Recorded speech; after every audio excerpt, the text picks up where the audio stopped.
The year is 1968, middle of the Vietnam War. An already famous American author called Philip K. Dick, yes, that is his name, no, it is not Richard, famous for his novel The Man in the High Castle, decides to publish another novel, this time called Do Androids Dream of Electric Sheep.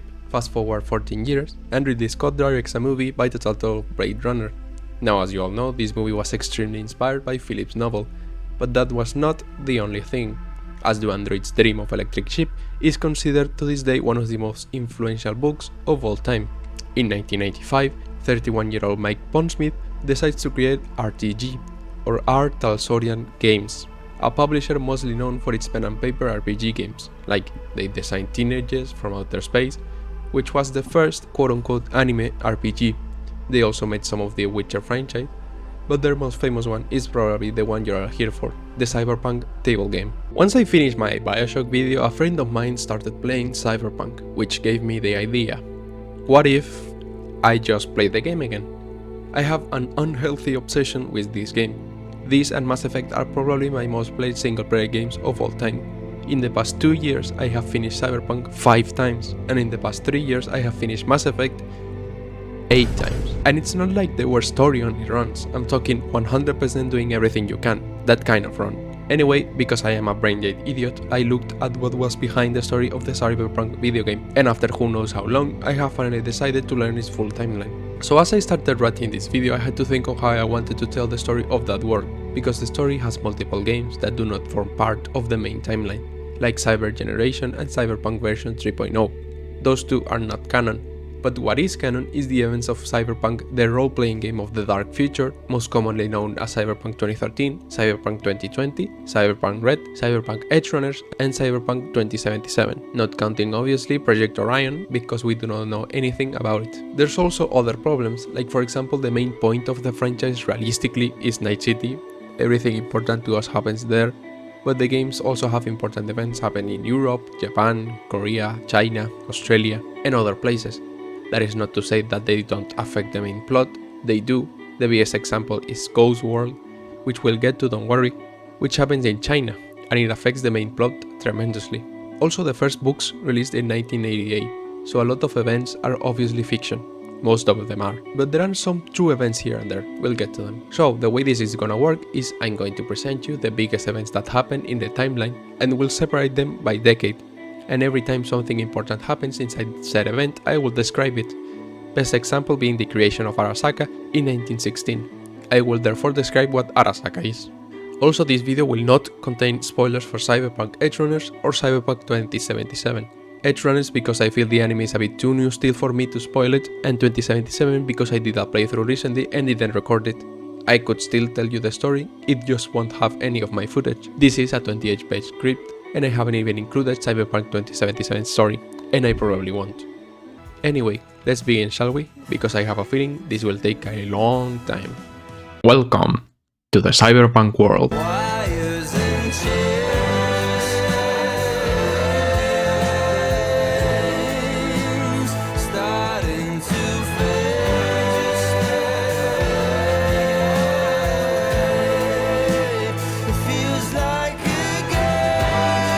The oldest event recorded in the Cyberpunk timeline is the birth of Sasai Arasaka, but we actually do not have an exact date, but it's kind of agreed he was born in the decade of 1850. Sometime around that decade, Yue Arasaka would be born, future wife of obviously Sasai. Nothing relevant happens in the subsequent 6 decades, until in 1916 when Sasai decides to create Arasaka Corporation. Originally meant as a manufacturing company, it took full advantage of the future World War II to basically become the Microsoft of the era, only with a personal army. Throughout the next century and a half, Arasaka would become basically the biggest company in the world, having power over security, banking, manufacturing, having alleged deals with the Yakuza, and having its own private army, alongside its military division to provide every armed force with Arasaka technology. 3 years later, in 1919, Saburo Arasaka would be born, and then nothing for 2 decades. And we jump to 1939. If you know your history a bit, you know this is when World War II started. Saburo actually formed part of it, and is wounded in 1942, being forced to retreat back home. And as we all know, in 1945, World War II ends and the Japanese surrender happens. The emperor renounces his divinity and Saburo attempts seppuku. But then he has an epiphany. he realizes that his father foresaw the loss of Japan and made sure his company would continue even after their defeat, so Saburo thought to himself that if he could use this company to the fullest, he could bring Japan to the power it was before, or even bigger. He knew his father's passing was not long away, and he was half right. In 1960, Sasai Arasaka would pass, giving the mantle of Arasaka to his 41-year-old son, Saburo, whose first decision is to create a security division to undertake Black Ops. During the subsequent years and decades, multiple people would be born, which is not really important. Age is honestly not that relevant in this kind of world, unless you're 158, like Saburo was at the start of Cyberpunk 2077. Like for example, did you know Yorinobu was 82 in 2077 and Hanako was 78? No?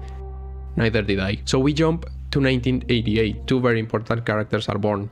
Kerry Eurodyne, born April 7th, and Johnny Silverhand, born November 16th. And from here on out is where shit gets real.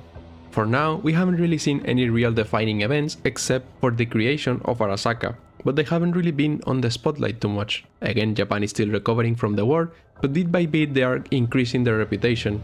And by increasing, you know what I mean. Not really the good kind. In 1989, George Bush Sr. is elected 41st President of the United States of America. Not that that would matter, because at the same time the Gang of Four is created.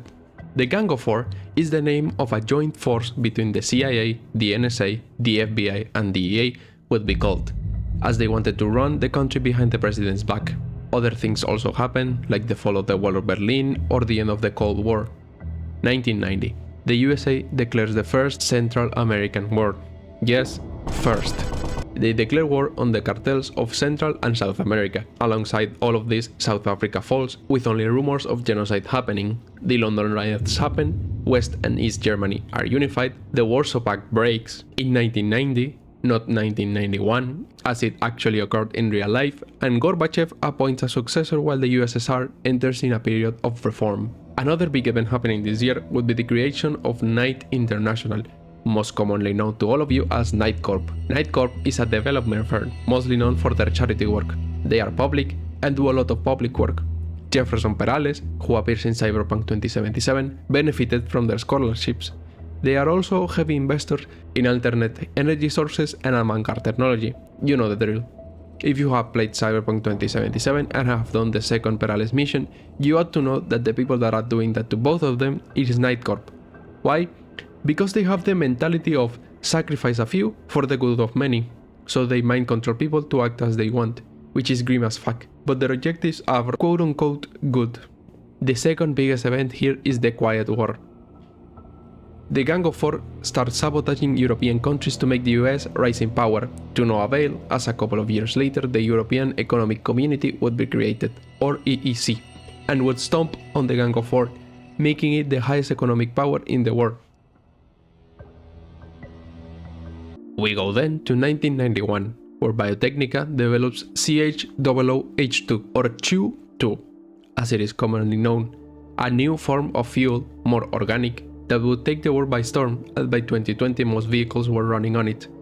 They developed CHU-2 as an answer to the fuel crisis of the late 90s. At the time they were a small company, but that came up with Vulgaris Mega Suavis. A very stupid name, mind you, because at least in Spanish it sounds like vulgar mega smooth, a new type of wheat that would later be used in CHU-2. Biotechnica is probably the most hated company in the cyberpunk world, besides Arasaka obviously. They are the biggest biotech company in the world, and you can guess what that means for the farmers and poor people, as they also specialize in pharmaceutical research. It is also during this time that the plans for a new city are created, located in Del Coronado Bay, in the border between North and South Carolina. Aptly named Coronado City, it would come to be known as Night City, and it's where most of our events happen. In 1992, the EEC is formally created, and the euro-dollar is established, mostly referred to as eddies by the people of Night City.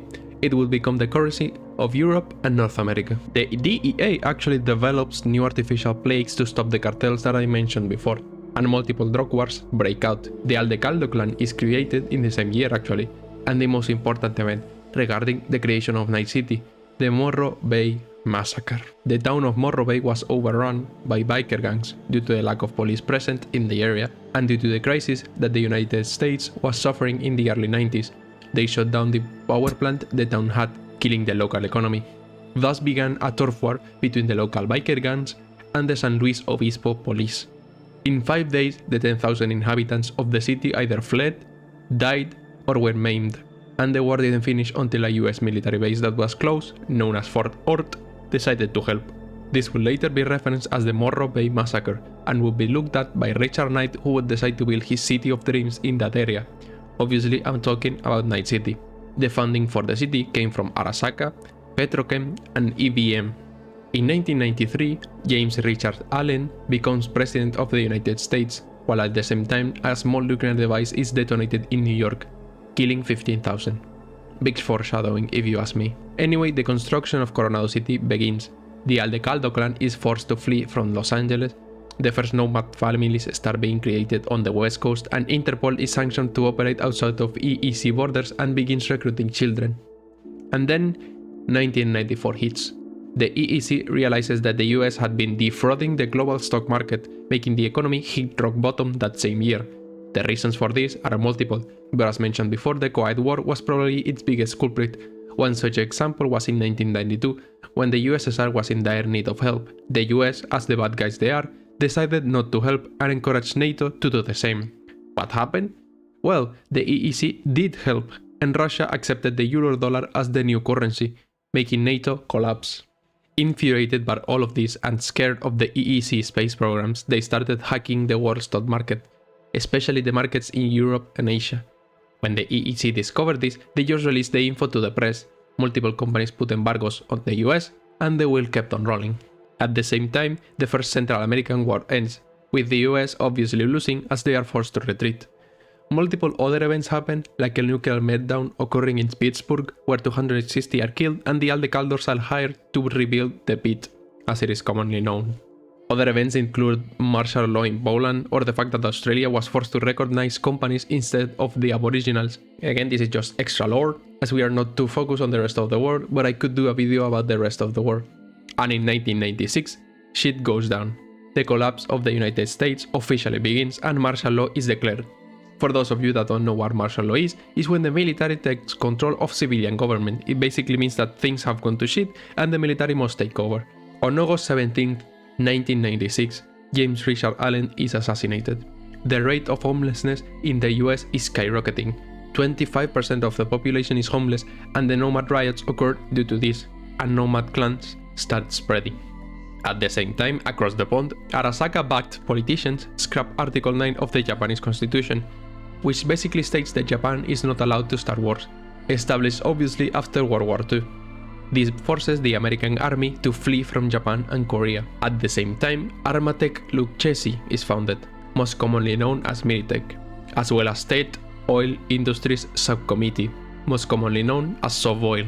Militech is a company that, as the name suggests, specializes in weapons manufacturing and private military contracting, and it is one of the world's biggest. Sovoil, on the other hand, is the richest company in the USSR.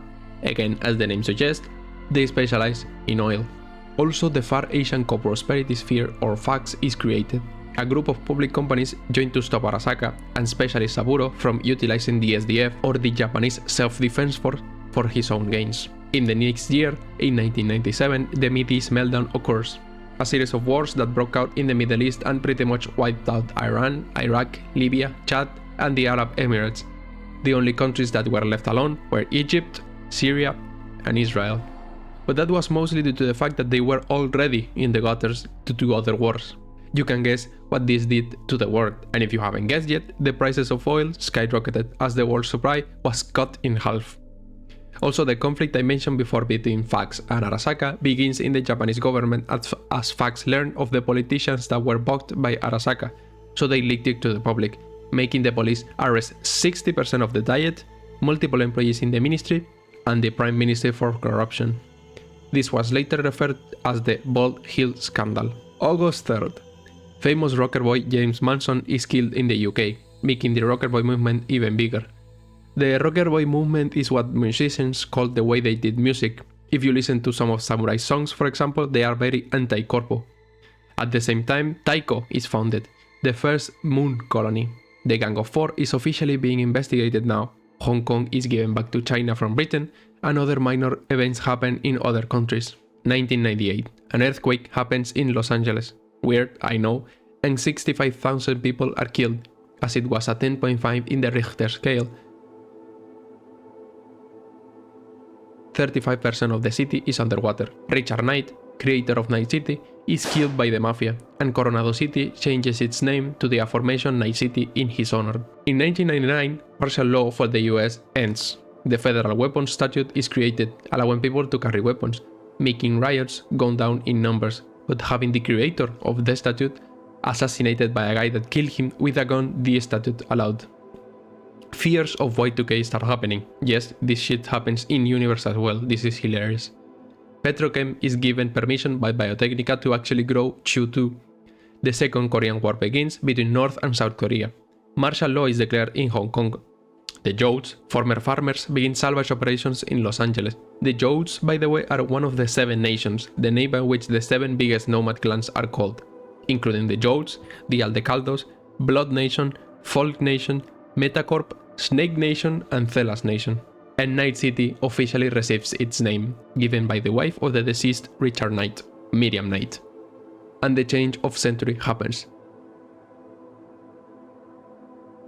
In the year 2000, the construction of Crystal Palace begins. What is the Crystal Palace, you might ask? Well, it's what you see in the Path of Glory ending of Cyberpunk. Basically the solo ending, as Mr. Blue Eyes tells you to enter it. It's this space station that basically works as a home for multiple people. Rumors even existed of 12 elite solos, mercenaries, that lived there, and it was their resting place. You know how these things go. Home for the rich, only for the best of the best. The wasting plague spreads through the United States. Originally starting in Europe, it wasn't quick before millions in the US were suffering from it. It was a disease that attacked the intestines and made people starve no matter how much food they consumed. Due to the war with the Gang of Four, it went unnoticed by the higher-ups and ended up killing 14 million people until a vaccine was developed in Japan. Poser gangs start appearing, basically gangs that try to mimic important families, the biggest one in the world being the Kennedy gang, imitating, well, the Kennedy family. Funnily enough, the Olympic Games in Sydney failed due to bankruptcy. The UCJC, or the Uniform Civilian Justice Code, is created, a series of laws that make crimes more severe. For example, plea bargain, or the ability to plead guilty to get a lesser sentence, stops existing. Death penalty is the standard for murder cases. Most felonies have at least mandatory to 5 to 10 year sentences, and lesser crimes are covered by exile or personality adjustment. The game actually has these laws extremely well defined. Here's a list of them, because funnily enough, they affect gameplay. And Alaska becomes a free state, among many other smaller things happening across the globe. In 2001, probably the biggest event in all of Cyberpunk happens, and it's that the World S80 network is created and the framework for the net is created. The net is 1988's definition of the internet. At the time, it was still extremely primitive, so Talsorian Games decided to basically create their own idea of the interconnected world, while also including stuff like limbs and appliances. Most people experience it in 2D, but those that experience it in 3D are called netrunners. It's akin to virtual reality, only much more realistic. Arasaka's influence starts spreading even more, as Australia reformed as the Federal Republic of Australia, and the western part declares independence with the support of Arasaka. In 2002, the food crash happens, as crops around the world are hit by a new virus, but the US survives, creating a counter-agent. Sovoil separates itself from the Russian government, making the president Gorbachev leave, and Starovin becoming its new president. The second colony on the moon is created, called Copernicus. In 2003, the Second Central American War happens. Again, the USA attempts war against the cartels. The Gang of Four starts losing power, and President Harold Harrison Hunt is murdered, making the Secretary of Defense, John Seward, take charge, and a second martial law is initiated just 4 years after the last one ended. WNS, or World News Service, exposes the NSA for orchestrating the First Central American War. The EEC rules that European citizens can hold their tax payment for up to 3 years if there's significant evidence of abuse of funds by their government. If ruled against by the International Court, offenders are required to pay tax plus interest. And also, Samurai is created, integrated by Johnny Silverhand, Kerry Eurodyne, Nancy Hatley, Denny, and Henry. Tesla Johannesson, the person that exposed the NSA, is killed in 2004 by NSA operatives. causing the US to forgo a planned return to civilian government and extend martial law for 4 years. The first corporate war begins. So now America is fighting 2 wars at the same time. This war was specifically between IBM and Orbital Air. Basically, IBM tried to buy a company, but Orbital Air stopped them. Both of them were desperate, so IBM sends terrorists, literal terrorists, to kidnap Orbital Air employees. Both companies failed multiple times in multiple missions, and it ended up costing them millions of eddies. But as history has told us, this was a lesson for other companies. I don't think I need to say which ones, but they realized that war was actually profitable, and it would escalate in future conflicts. Clone tissue is developed. The CIA and the army unite against the Gang of Four. Yeah, the CIA betrayed them. In 2005, the first cyber modem or cyberdeck is created, allowing people to access the net. After a year of conflicts, the first corporate war ends. Orbital Air forces IBM to surrender, making other companies realize the profit they could gain from violent conflicts. Night City becomes a city ruled by the mafia. On November 2005, presidential appointee Henry Jacobi is killed by the Mantoga Inc., and not much later, they were told to completely leave the US. Failure to comply led to what is known as Operation Big Stick. 4 hours, yes, only 4 hours after the ultimatum, the army rained down on Mantoga Corporation facilities, including a pinpoint attack on a building that looked like a planned demolition. They ended up killing every single higher-up of Mantoga a year later, but the operation itself lasted 12 hours only, where they destroyed every single Mantoga facility in the world, basically screaming at every corporation within US soil to be careful and not push them too far. By 2006, cyberlimbs were common in the US military. Sovoil is granted full licensing to produce Chu-2. The first human clone is grown, which led to the development of artificial organs. In 2007, to the surprise of absolutely nobody, the second corporate war begins.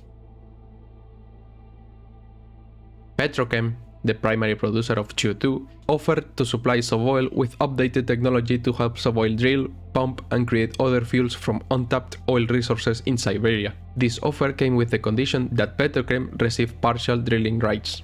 Shortly before the papers were to be signed on the Petrochem-Sovoil partnership, Sovoil engineers announced that they had developed drilling technology that made the deal unnecessary, and Sovoil cancelled the deal at the last minute. The two corporations experienced a rift. In 2007, both companies began to expand into the South China Sea. This created tension and, eventually, boiled over in the beginning of the Second Corporate War. The war started when the Sabina Bravo, an offshore platform owned by Petrochem, exploded. Petrochem accused Sovoil of planting an explosive device on the platform, which kicked off a series of intense and public verbal battles between diplomats representing each corporation. After communication broke down, Petrochem launched the first military attack by ordering their own military divers to plant explosives on a Sovoil platform in revenge. The platform was destroyed, and a full-scale conflict ensued. Sovoil had most of the initial success in the war, though both sides effectively crippled each other in just a few weeks, indirectly targeting and destroying oil facilities. Each company lost approximately 75% of their oil facilities within the first few weeks of the war. Partway through the war, Petrochem was able to briefly gain the advantage over Sovoil by capturing the Spratly Island chain and assassinating Anatoly Novikovo, the CEO and founder of Sovoil, using planes loaned from the government of Malaysia.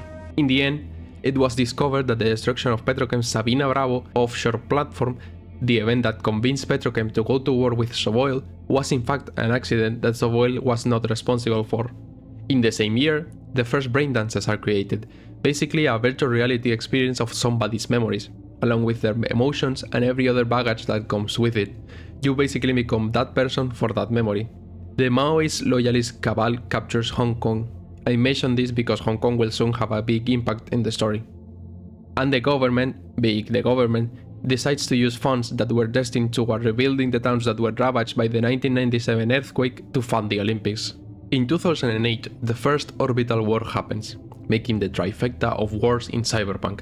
The United States Aerospace Force, totally stripped of its domination of the skies by popular demand, turned to building the most powerful space force in near orbit.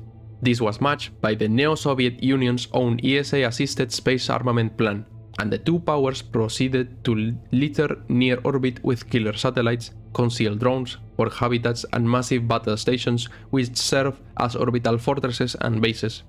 Space patrols periodically cleaned out orbital nests of enemy hardware under the basis of the UN Space Salvage Law of 1995, which dictated that any unidentified object in orbit constituted a danger to orbital navigation and could be removed and salvaged by any responsible party. Since the killsats, drones and spy eyes, were naturally not identified, to do so would negate their concealment and therefore their effectiveness, Neo-Soviet and USAF shuttles plied the space lanes, scavenging each other's weapons. The ESA and the High Riders stayed away from the conflict because many of the devices were booby-trapped and highly dangerous to anything approaching too closely. Needless to say, these operations brought inimical hardware into close proximity, with explosive results. Incidents of damage and injury began to mount, and opposing patrols started exchanging more than greetings and navigational data when they passed. The crisis mounted until the surprise attack on the Mir-13 space weapons platform, the Neo-Sov biggest battle station, in 2008. The USAF successfully boarded it with EVAT Marines, in the only spacesuit invasion in history. The ESA intervened on the part of the Allies, and a short space war raged for about 6 hours until the ESA bombed Colorado Springs from Luna. In the meantime, over 40% of the world's Earth-to-orbit platform and vehicles had been destroyed by the all-out war. The fledgling Crystal Palace survived only because of its distant orbit and its low target priority. It was more important to kill off armed Neo-Sovs than unarmed distant civilian targets. The first orbit war, as it came to be known, set the record for the highest cost per hour in material destroyed or expended, $2.98 billion per hour. Notably, the loss of the US military command at Colorado Springs catapulted a USAF officer named Elizabeth Kress to prominence. Samurai splits after a series of events and Johnny, well, being Johnny. If you have played Cyberpunk 2077, you know basically what happened, but if you don't, just know that Henry was working on a new AI that fried his brain, like literally, and it took him nearly 5 years to recover basic movement abilities along with his memory. That and other factors basically made the Samurai split-up a predictable event. On November 7th, the US government has free elections as it undergoes a period of reform and martial law is lifted. By 2009, the US and China sign a mutual defense treaty and the mafia wars in Night City begin. The US, as they usually are, try to take control of Crystal Palace, making Tycho drop a rock. Yes, the game literally describes it as a rock, off the coast of Washington as a warning. By 2010, the Second Central America War ends, and the media vilifies the military, as countless soldiers have left to rot and have to take the trip back from Panama to the USA alone. The Second Corporate War ends, and as said before, the original accident that started the war was actually an accident.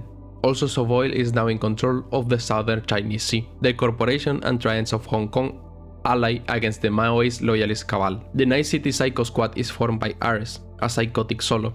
You might know them as Maxtac. Every Cyberpunk player be a sniper, for more reason than one. In 2011, after a decade of anarchy, corporations decide to restructure the Night City Council. The Crystal Palace is finished, and the Night City Mafia wars end with corporations emerging victorious. Who could have seen that coming? A second wasting plague hits Chicago in 2012, killing 1,700.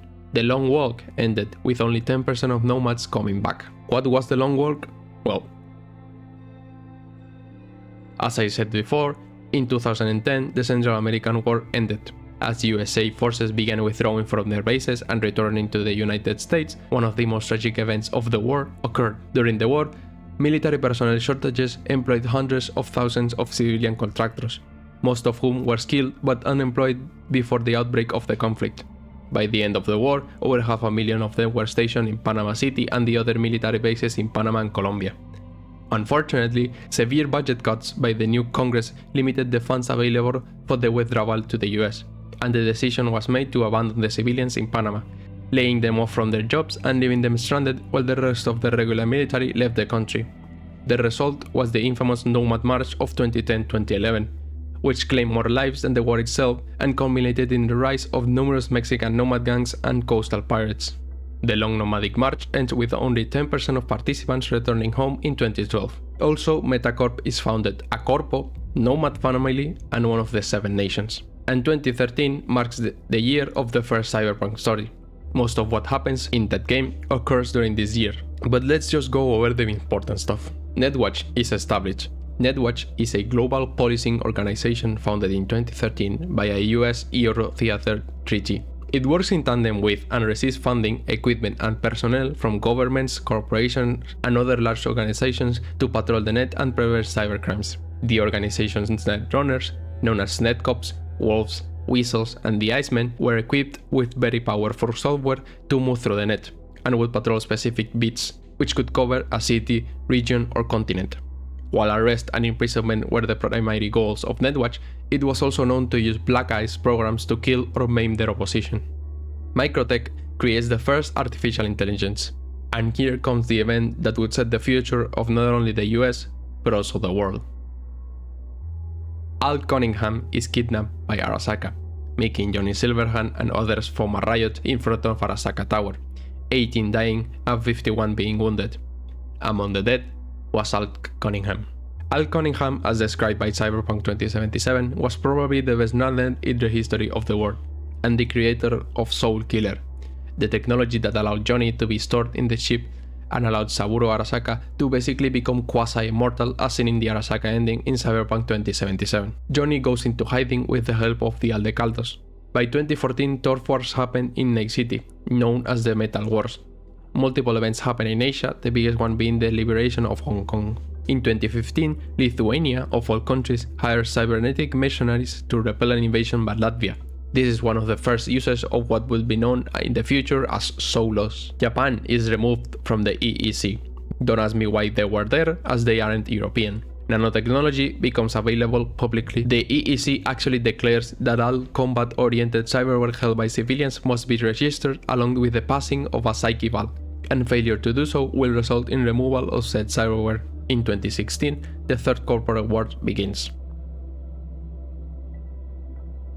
The hostilities begin when examiners from the Los Angeles Chamber of Commerce uncovered a confidence scheme being perpetrated by certain investment counselors at Merrill, Azukaga and Finch against private investors, using the Rostin Fund, a subsidiary of the Bank of New York City, as leverage. They notified the district attorney's office, who began an investigation the next day.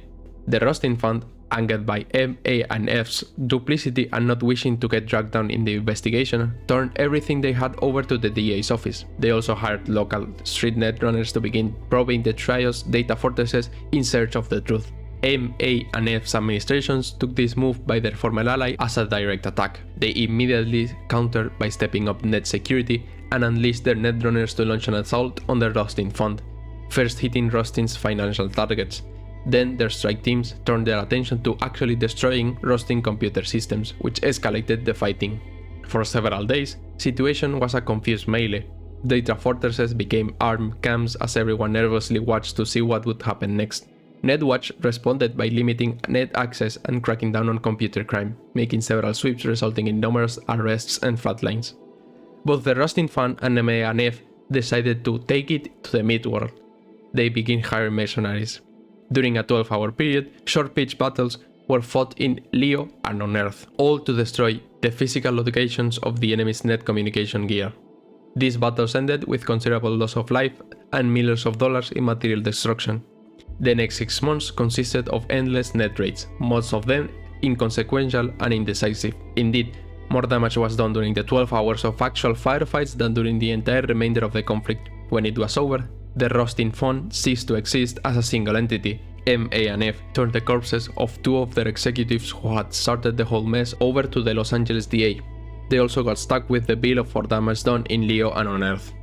Biowares become commercially available, no, not the company, but upgrades to the body that were more biological than electronic. Basically, they could have electronics in them, it wasn't impossible, it just meant that the upgrade actually had a biological upgrade. If you have played Cyberpunk and ask how a man can have a vagina or vice versa, well, here's your answer. In 2017, Blair is inaugurated as President of the United States of America. His Vice President is Elizabeth Kress.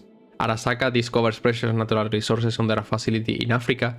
Military supports the native population in removing Arasaka. They fail, and Arasaka buys the right to the land. The 7 nomad nations are formed. By 2018, Europe is in chaos, and multiple countries are invading each other. Directive 2017 ECA 001021 is launched in the European community. The directive made it mandatory for citizens of the EEC to be provided with communication ports, keyboards, and video screens for electronic mail use. Since January of 2018, the directive has made it so that EEC citizens receive free video supply as well as video units coming alongside data ports and screen kits. After only a year of presidency, Blair falls ill and is incapacitated, making Elizabeth Cress become active president, who would become de facto president next year after the death of Blair on April 14, 2019. The carbon plague hits Night City. The carbon plague incident occurred when a corporate aerodyne crashed on the outskirts of Night City. Over the following 2 weeks, the carbon plague killed affected adults, but those under 18 were unaffected, leaving many children orphaned before mysteriously stopping after only 2 weeks. This is one of the branching timelines of Cyberpunk, as in the Cyber Generation timeline, this plague never stops expanding. By 2021, multiple bases are being built on Mars, and by 2022, the fourth corporate war begins. And bear with me, because this might be the longest section of the video. Just like the first and second corporate wars, the fourth corporate war kicked off when powerful megacorporations turned to military and financial force in their efforts to gain control of a failing company and its assets. Early in 2021, the underwater tech and logistics conglomerate IHAC collapsed financially. This sparked a fierce rivalry between two maritime-focused corporations, Sino and OTEC, both intent on acquiring what was left of IHAC. Initially, their battle was fought through typical corporate means, manipulating markets and leveraging economic tactics, but the situation quickly spiraled, and violence wasn't far behind. OTEC and Sino were too evenly matched for a traditional acquisition. In November 2021, OTEC escalated matters by deploying a tactical unit to intercept Sino's representatives, blocking them from entering negotiation talks. In retaliation, Sino launched a digital assault on the stock markets, tanking OTEC's financial standing. Tensions rapidly intensified. Unknown to either party, Eurobank was covertly orchestrating the conflict, pulling strings to ensure both megacorps drained their resources. The bank's ultimate ambition was to scoop up IHAC's remains, along with weakened Sino and OTEC, solidifying Europe's grip over global maritime tech and trade. From the outset, both corporations aimed to financially destabilize the other, hoping to force a retreat from the acquisition.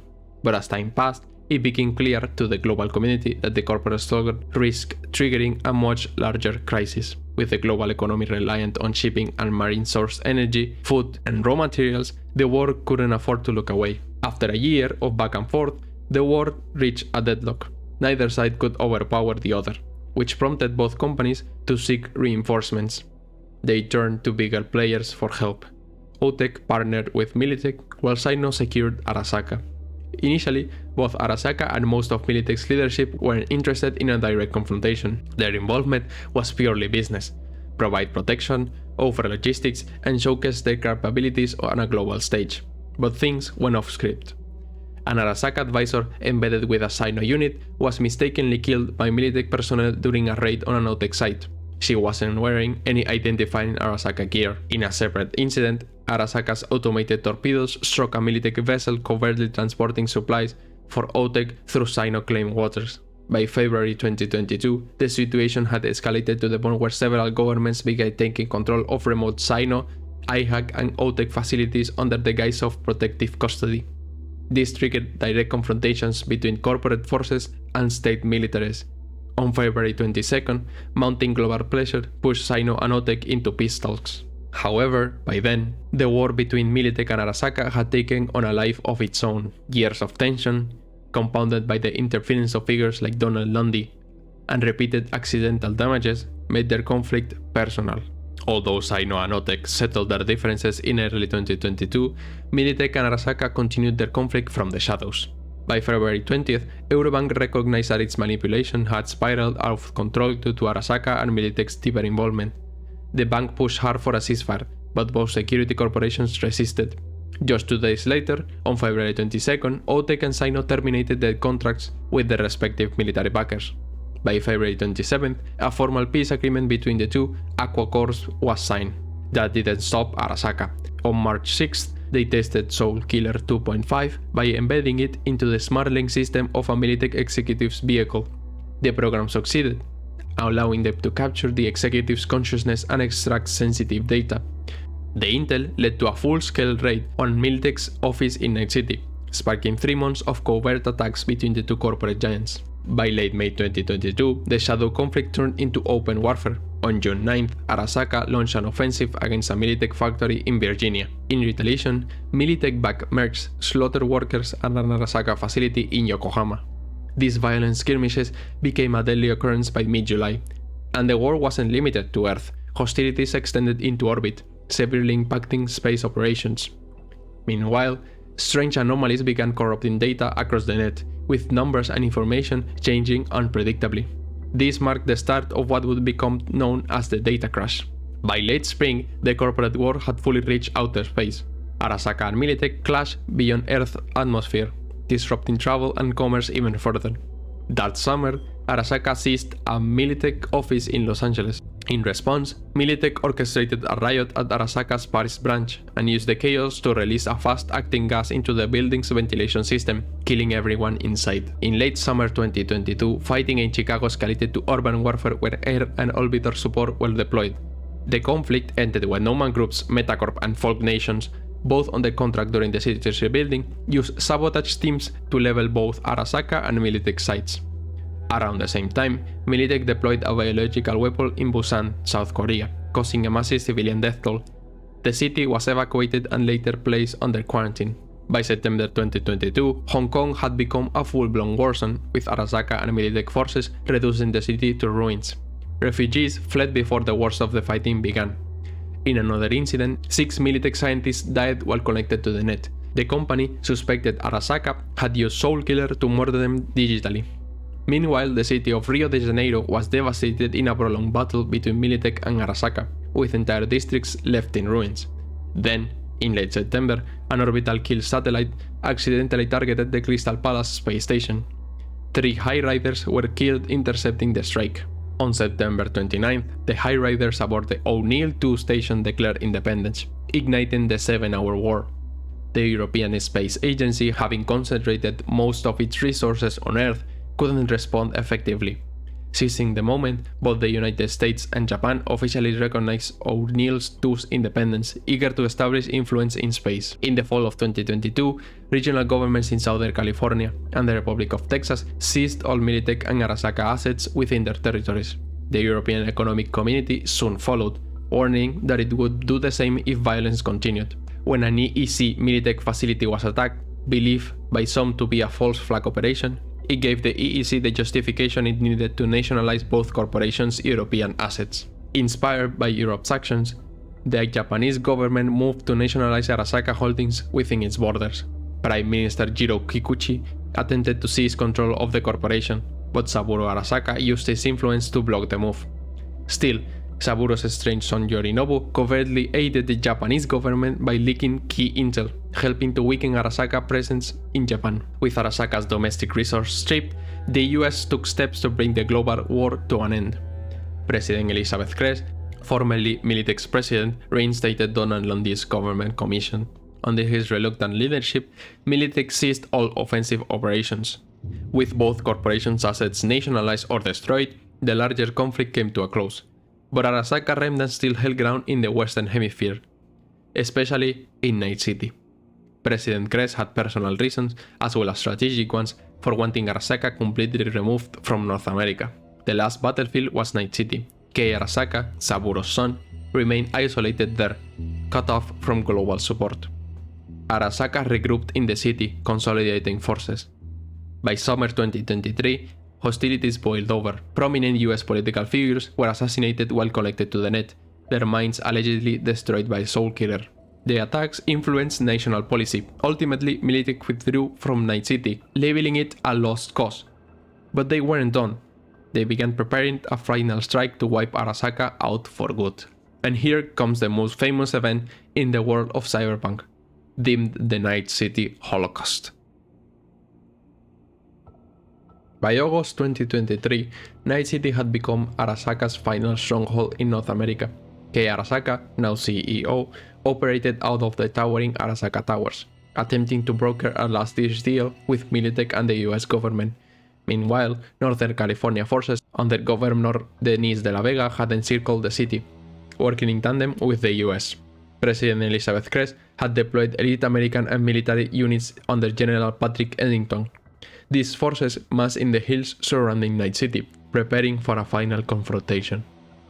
On August 20, 2023, a joint Militech strike force launched an infiltration mission.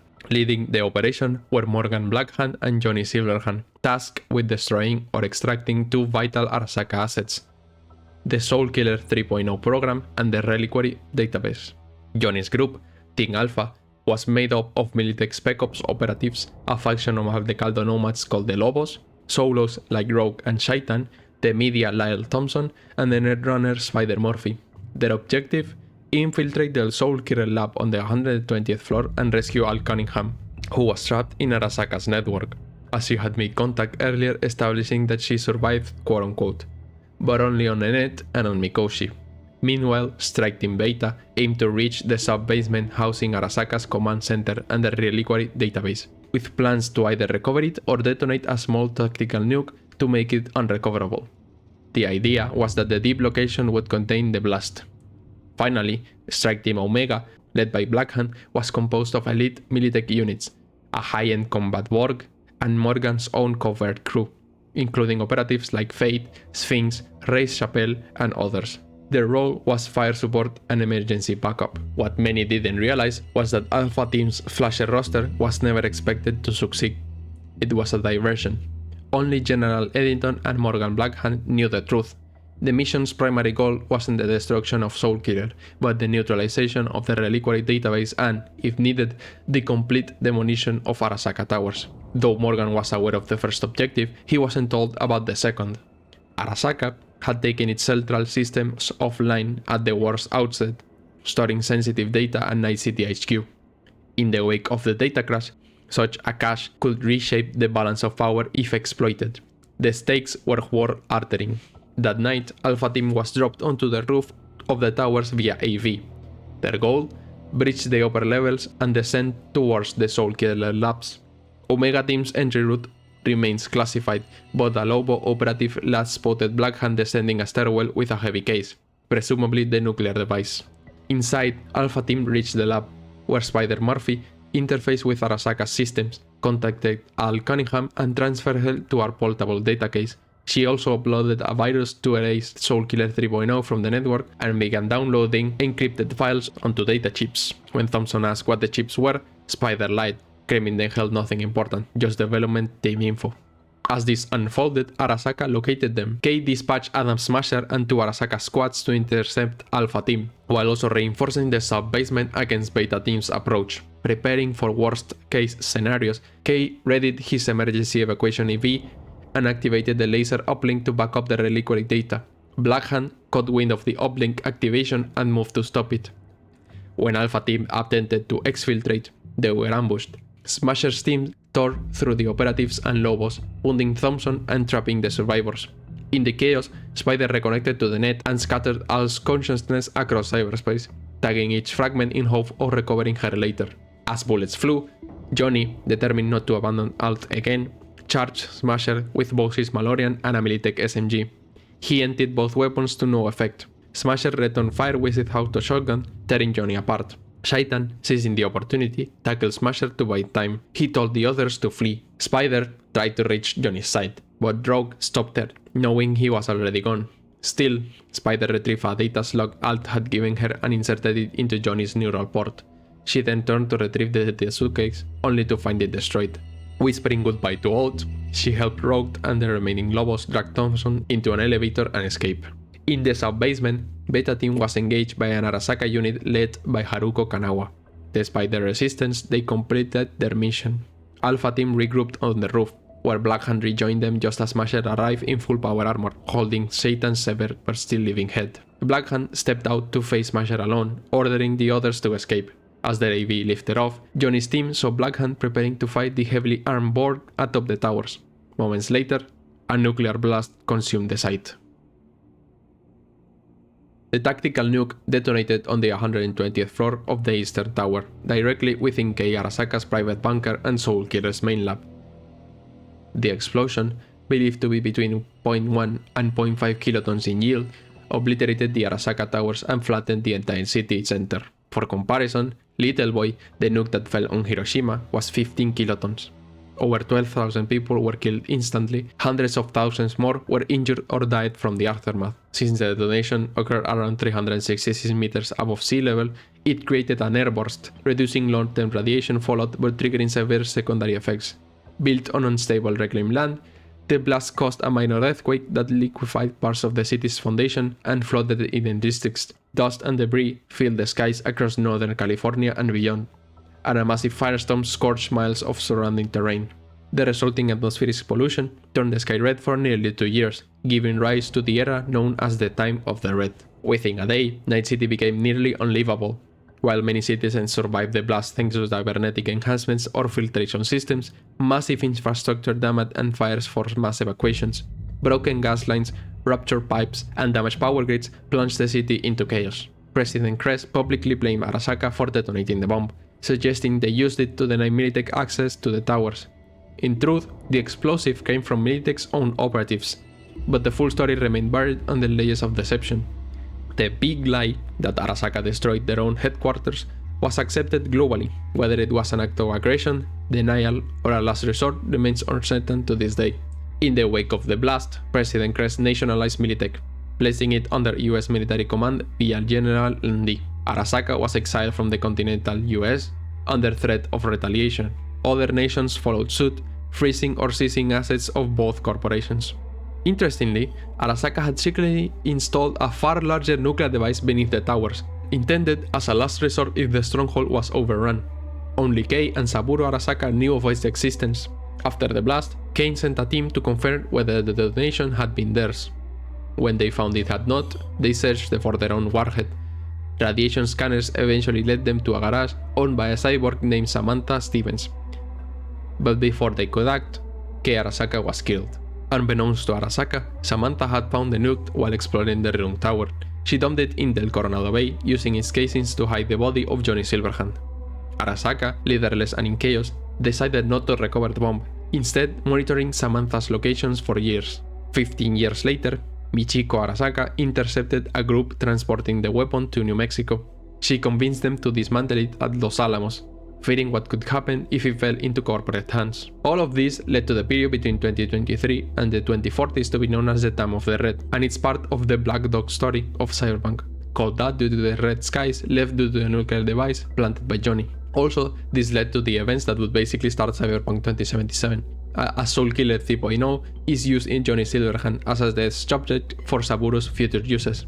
In the original timeline, Spider-Murphy basically euthanizes Johnny after he is blasted by Smasher, while in the Cyberpunk 2077 timeline that doesn't happen and instead he is captured and forced to become a construct. And finally, since then, the situation of Morgal Bloodhand is unknown. Originally the biggest merc in Afterlife and probably the most famous merc in the world, and the strongest, disappeared without a word. Rumors started spreading around of him going back to work for Kress as a secret agent, but by 2077, nothing is known about him and what happened to him. My guess? He is dead. Either that, or we can wait for Cyberpunk 2077 Part 2 to share some news on the guy. Years later, Trey Santiago, son of Nomad leader Santiago of the Aldecaldos, published a bombshell expose. The US and Militech had orchestrated the bombing of Night City. Kress remained silent, but public outcry grew. By then, the new United States had evolved into a de facto dictatorship, with Militech's resources used to reinforce its power. In Japan, the fallout nearly toppled the government. Prime Minister Jiro Kikuchi declared Arasaka would operate only within Japan for the next 10 years. This move, alongside asset nationalization, helped stabilize the country. Europe eventually recovered, but one of the war's most enduring threats remained at sea. Self-replicating sea mines, controlled by rogue Arasaka AIs, continued to attack civilian and military vessels indiscriminately. Even by the late 2070s, these AI mines still patrolled the oceans, particularly around North America. While undersea railways picked up some of the slack in global trade, maritime shipping suffered for decades. Despite this, Arasaka eventually returned to North America after the Unification War, rebuilding its naval presence. Their ships, including the master carrier Kujira, now operate from fortified docks in Night City, protected by a massive seawall built in the 2070s to keep stray sea mines at bay. Phew! That was a handful, right? Well, we are not done, because one thing I barely mentioned was July 2022. Rage Barmos died, and his Deadman switch was basically the trigger of the aforementioned data crash. Regarded as the most brilliant hacker ever to jack into the net, Rage Barmos was a notorious rogue netrunner whose life mission was to sabotage and humiliate the megacorporations he saw as the greatest threat to human freedom. Constantly hunted by corporate assassins, he spent his later years in hiding, preserved in a modified cryogenic pod outfitted with life support and a direct uplink to the net. In September 2014, as the Ihara Grub transformation algorithms were being rolled out, Barmos enacted his final apocalyptic plan: the release of the Rabbits virus, a catastrophic piece of malware designed to break into and dump the contents of every corporate data fortress onto the open net. Intended as a revolutionary blow against corporate secrecy, the virus instead triggered a complete collapse of the global network infrastructure, a calamity now known as the data crash. Within mere months, Rabbits had infected over 78% of the net. The fallout was immediate and devastating. Global data traffic halted. Corporate finances imploded as stock markets crashed. Vast troves of critical information were lost or corrupted. Worse still, countless military-grade artificial intelligences, once carefully firewalled and regulated, were set loose, transforming into unpredictable and hostile entities that began reshaping the net in their image. Netwatch, the international cyber policing organization, found itself outmatched. Unable to contain the spread or deal with the AI threat, they initiated construction of a radical new system, the Black Wall, a digital firewall built to quarantine the infected zones. Its only job? To isolate and trap the rogue AIs behind an impenetrable curtain of ice, in hopes of salvaging what little remained of the usable net. Whispers soon followed that the Black Wall itself was only made possible through a strange alliance. Rogue AIs may have helped Netwatch build it, seeking to hide themselves away from human interference for reasons no one fully understands. In the immediate aftermath of the data crash, the net became a ghost town. Useless for day-to-day operations, it forced governments and corporations to fall back on archaic technology, including 20th century punch cards, to handle even the most basic data processing tasks. This is what you see in the Panam mission in Cyberpunk 2077, where you are supposed to use punch cards to activate the train. Years later, once the Black Wall was completed, the net didn't return to what it once was. It transformed entirely. Gone was the sprawling open digital frontier. In its place rose a fractured ecosystem of private networks, each controlled with absolute authority by the corporations, governments, or factions that build them. The public-facing side of the net, what little remains accessible, is tightly monitored by Netwatch. Privacy is non-existent. Every user is tracked, every action observed. Punishments for attempting to access the other side of the Black Wall, where the AIs dwell, are swift and severe. What was once a tool for global collection had become a tightly controlled mosaic of walled gardens. And beyond those walls, the AI warlords of the deep net continue to evolve. Out of sight, but never out of mind. So I'm recording this after editing the video, and there was one thing that I didn't address. As you saw, I did end up putting gameplay of Cyberpunk 2077 in the video. One question that might have appeared in your head was, why is the footage so much different than what he's saying? Well, the reason for that, I believe, is not because it's a plot hole or anything, but because Johnny is such a narcissistic piece of shit that he believes that's how things went down. He believes it was his plan to blow up the towers. Also, the explosion is quite small in Cyberpunk 2077, ironic because City Center has the ruins of the old Arasaka towers just below it. By 2023, and after the bombing, Arasaka is forced out of US soil, and Militech is nationalized by President Kress. Washington, Oregon, Idaho, Northern California, and British Columbia unify into the Pacifica Confederation. The Japanese government nearly collapses, but saves itself by forcing Arasaka to take the full blame for the destruction of the Fourth Corporate War. Arasaka is forced to confine its operations to Japan for the next several years as it reveals its reputation. The war officially ended in 2025 as Al Cunningham manages to create Ghost World in the ruins of Hong Kong, as it was deemed uninhabitable by the Chinese government and a wall was constructed surrounding it. Between 2026 and 2029, the diaspora takes place, a series of events where people went to cities and towns abandoned since the collapse in the late 90s and early 2000s. As with any aftermath, looting was at an all-time high. Kiroshi kidnaps Stray Santiago to use as a bargaining chip with the Aldecaldos. Rogue Amendiris hires the Willows to retrieve them.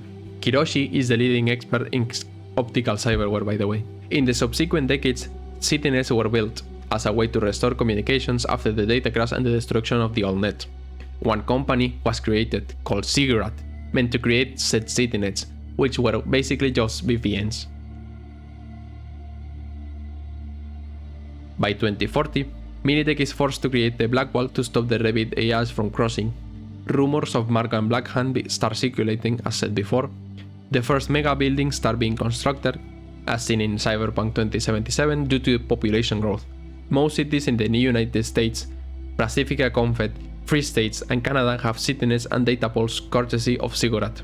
And 2045 is the year where everything more or less stops, as this is when CD Projekt creates alongside Talsorian Games Cyberpunk Red. The amount of lore that Cyberpunk Red has is so big that you cannot make just one video about it, but I have explained the biggest thing coming from that game, mostly the Holocaust and the Fourth Corporate War. By 2050, Cantao appears on the market, original Taiwanese, later Chinese. After other branding, they decided to challenge Arasaka in weapon manufacturing. In 2053, V is born. Other characters were born around this time as well, like Jackie being born in 2046, or Misty being born in 2051, or David Martinez being born in 2058. In 2062, Laguna Bend is meant to be flooded, as shown in the mission Pyramid Song of Judy's questline, after the construction of the Night City Dam. From 2051 to 2063, Night City experimented 3 major flood diseases. It took them 12 years to come up with a plan for it. In 2065, Rosalind Myers is elected president of the NUSA, originally the CEO of Militech. In 2067, the Moxes are created and Sharks stop existing. And in 2069, the Unification Wars begin. Under Myers' orders, the NUSA attempts to rejoin with the Free States. Time for another long yapping session. With the full backing of a nationalized Militech and the cooperation of the former Free States of Southern California and Utah, the new United States of America launched a campaign to reclaim what it viewed as lost territory. War was declared on a coalition of remaining free states: Colorado, New Mexico, Wyoming, Montana, Arizona, Nevada, and Northern California. Meanwhile, Washington, Oregon, and Idaho opted to remain neutral, though not without making significant concessions to appease federal pressure. Texas, on the other hand, distanced itself entirely, refusing to side with either bloc and pursuing its own independent course. The NUSA struck first, launching military offensives across several free states including Colorado, New Mexico, Arizona, Wyoming, and Montana. Arasaka, aiming to regain a foothold in North America, began covertly supporting the free states, offering advanced weapons and deploying so-called security advisors. Despite this aid, the alliance struggled to hold back the NUSA's war machine, bolstered by Militech's cutting-edge arsenal and the combined might of the federal military.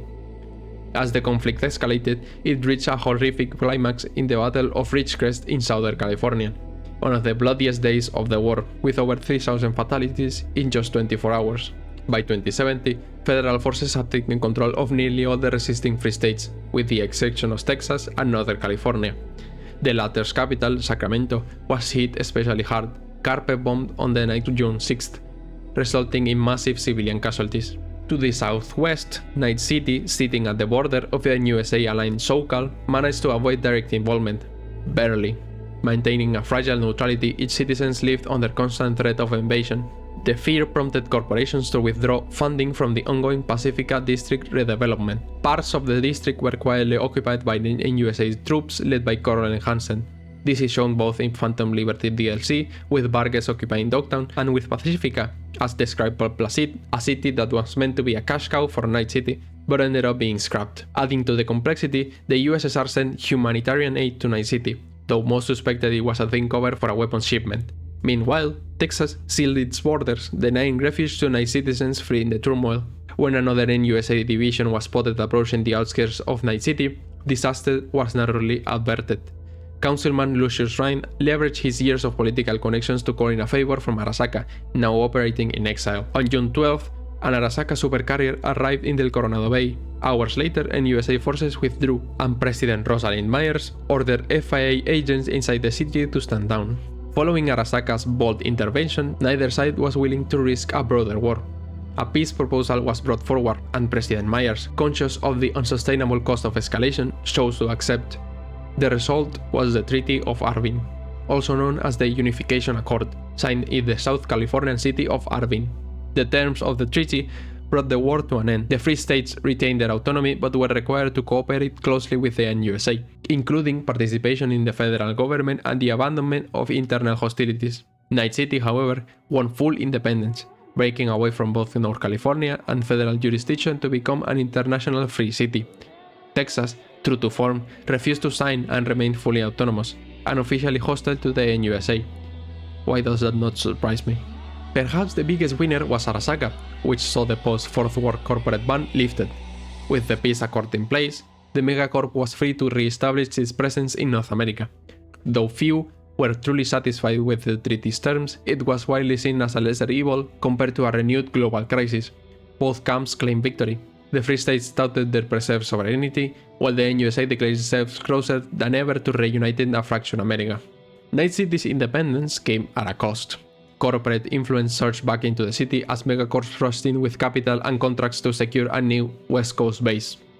A major milestone came later that year, when Mayor Lucius Ryan, newly elected, approved Arasaka's return, granting them permission to build their new American headquarters on the exact ruins of their old tower destroyed back in 2023. Meanwhile, to solidify territorial claims, the NUSA constructed a concrete border wall between Southern and Northern California. Although Night City was no longer part of NorCal, the wall was extended south of the city into the Badlands, effectively reinforcing federal reach and drawing a new line in the sand. In 2075, the first half of the events of Cyberpunk Edgerunners take place. Again, not gonna spoil anything there. And in 2076, the second half takes place. And in October to November, the prologue of Cyberpunk 2077 takes place. V and Jackie Wells either become good friends or already were good friends, depending on the path you chose at the start. Nomad path, best path, you know it, I know it. And in 2077, in April, the events of Cyberpunk 2077 take place. Jackie and V are tasked by Destek Dashon to steal the biochip from under Arasaka's noses for Evelyn Parker. If you have played the game, well, if you haven't, go play it. You know how this goes. Yorinobu of Saburo, everything goes to hell, the biochip gets damaged so Jackie is forced to insert it, but he dies, so V is then forced to take it, and V gets shot in the head by Destination. This whole story devolves into multiple stories happening at the same time, while V tries to survive, Johnny telling him to get revenge on Arasaka, the Voodoo Boys trying to get to Alt to fight with the AIs beyond the Black Wall once the eventual war happens. You know the deal. Go play the game. It's fucking amazing. All this it is today. If you had bad experiences when it released, well, let's be honest, who didn't? Try it again. I encourage you to do it. And the latest year we have is 2079, as everything else is just minor details, although in 2080 AIs managed to calculate that a second war will break out between the NUSA and the Free States, which, why did they need an AI to calculate that? That's pretty obvious. Anyway, in 2079, again depending on your choices during Phantom Liberty, V wakes up after a coma of 2 years. I hate this ending, by the way, it's the worst ending in the game, not quality wise, but because it hurts seeing the butterfly effect that V's life had on Night City. 2 years without him or her and the city goes to shit. And also it just hurts seeing your loved one be with another person, or just a bittersweet conversation with Mitch in the case of Panam. I haven't done the ending with River or Kerry, so yeah. As I said before, there's a bunch of lore from countries other than the US, mainly Australia and Europe. But in Africa, the Middle East, South America, a bunch of things also happen. The lore of this world is surprisingly well built in that sense, as it explains the situation of countries that do not have anything to do with Night City or the US. Not only that, the games also have 2 games that are not canonical and also have a bunch of lore that I decided not to explain here. So, some closing thoughts. This will be more directed towards the sequel Cyberpunk 2077 and towards what could be in that game. The biggest thing is the eventual AI war. For starters, throughout the game there's honestly 3 quests that hint towards one of those massive conspiracy theories. Coe Garner's quest, or Gary the Prophet, he tells us that AIs from Alpha Centauri and aliens are dominating Night City. You know, the standard mumbo jumbo. But there's a theory that his biochip is broken and he is capable of intercepting shady communications between higher powers, as shown in his quest, mentioning Lilith in a shady deal between Maelstrom and an unknown corporation. There's also another quest, in this case a cyber psycho attack I believe, where some members of Maelstrom managed to get an AI from beyond the black wall to possess the body. The name of that AI? Lilith. You see where this is going? Now bear with me here. The biggest proof of this is one of his dialogues talks about how to differentiate between those aliens and those that aren't, and it's the blue eyes. So, how does this all make for sequel bait? Well, Jefferson Perales, the future mayor of Night City, he calls us to investigate the death of his rival Lucius Ryan, and that's when we meet River and all of that. That's not the important mission. Days later, Jefferson calls V, telling V that somebody broke into their house. So Jefferson shot at them, but then fainted, and when they woke up the next day, nothing was gone, there were no traces of gunshots, nothing. He hires V to investigate, which leads V into a secret room in their apartment where you can read of the things they are doing to a Subject Alpha. As you progress along the quest, you find a van, and in that van is basically the rundown. Someone or some company is basically brainwashing the Paralysis, making them their puppets. This is further confirmed by Elizabeth, saying that Jefferson's tastes have changed these past few months. We can decide whether to tell him or not, but if you do, he wins but becomes paranoid. Point being, when you're about to tell him, someone hacks you and tells you that they know who you are, what you want, and that nothing you do will change the outcome. The person that hacks you, allegedly, is this guy, Mr. Blue Eyes, as the community has named him. Also, allegedly, the people behind everything with the Paralysis is Night Corp, but we don't know anything about that. Anyway, this guy is everywhere. He is the one that gives you the job at the end of the legend ending in Cyberpunk 2077. He is in front of the meeting with Jefferson, looking right across the balcony. He is the one that helps Songbird get to the moon. He is also in the airport while everything is going down. He even appears in one of the original trailers of Cyberpunk. And what's his biggest defining quality? His blue eyes. Blue eyes in the Cyberpunk world mean usually that an AI or something is acting over you. In this case, the theory is that an AI is controlling the body of Mr. Blue Eyes. What kind of AI? Well, one from beyond the black wall who managed to escape decades ago. So the theory is basically that this guy is using Night Corp or some sort of organization for his benefit. Granted, Night Corp is not that bad of a corporation, so maybe this whole theory is null from the beginning. Heck, it might even be more null, because this guy is clearly a reference to the Elusive Man from the Mass Effect trilogy and G-Man from Half-Life. Funnily enough, the files from the game call, I believe it's his hair, like in the files his hair is named Morgan Blackhand. Granted, I think that's just a funny easter egg, as there is no relation between the two. So yeah, that is one of the many plots we could get with Cyberpunk 2. Granted, it's gonna be hard to make a sequel with the same character, because the game realistically has 4 endings: the Nomad ending, where you leave the city with a chance of surviving, the ending where you accept Arasaka's offers, and 6 months pass, and if I remember correctly, you don't get fully cured, the Legend ending, where you end up attacking Crystal Palace, so who knows what happens after that, and the Phantom Liberty ending. The problem with creating a sequel is accepting one of the endings of this game as canon, and I'm 100% sure CD Projekt doesn't want to accept only one. So what I think will happen is the sequel will just be a different character, and in that game the plot points regarding Morgan Blackhand, the AI war, and Mr. Blue Eyes will be solved. Maybe, but seeing how CD Projekt is looking nowadays, don't really have my hopes up for that game, let's be honest. And I'm not even talking about the release fiasco, I'm talking internally. You just have to see images from Pavel since The Witcher 2 and see how by Cyberpunk 2077 the guy is dead inside, and CD Projekt has gone more to the dark side, let's leave it at that.